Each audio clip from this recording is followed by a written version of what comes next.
Hi guys, my name is Anish and today I am going to unbox a great foldable drone which is in the box. Its name is A6 Pro drone. I bought it from Electrofusion. You can also buy. Next we have here a polythene. In this polythene we got a screwdriver, charging cable, 4 extra propeller and propeller guards. And next we have here two manuals. One used for its camera application and another used for to learn about drone's parts and its feature and etc. Complete information about drone. Where to fly, where not to fly, how to charge it, and its all parts and everything. And here is the drone's remote. It comes with 2.4 GHz frequency. This range is about 100 meters, which is great for this drone, and it has many excellent features like obstacle avoidance, heading hold mode, high speed mode, 1 key takeoff landing and etc. And here is the battery. This battery rating is 3.7 volt, 18,000 mAh.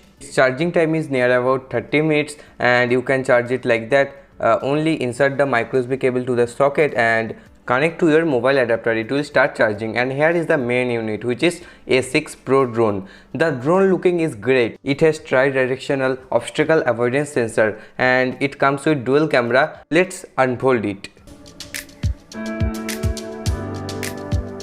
And the battery installation is also very simple. Just push it like that, it will connect. Then press the on off switch on the top of the drone and the drone light will blinking and it is ready to connect. You have to insert 3 SSH batteries in the remote to power on it. And here you can see, just press the joystick, left joystick up and down, the drone will connect with the remote. And here is the mobile phone holder. You can hold your mobile here and the drone is ready. Let's go outside and check it.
Hope you enjoyed the video. Don't forget to like, share and subscribe and press the bell icon to be notified about upcoming videos. Till then, keep watching and stay safe.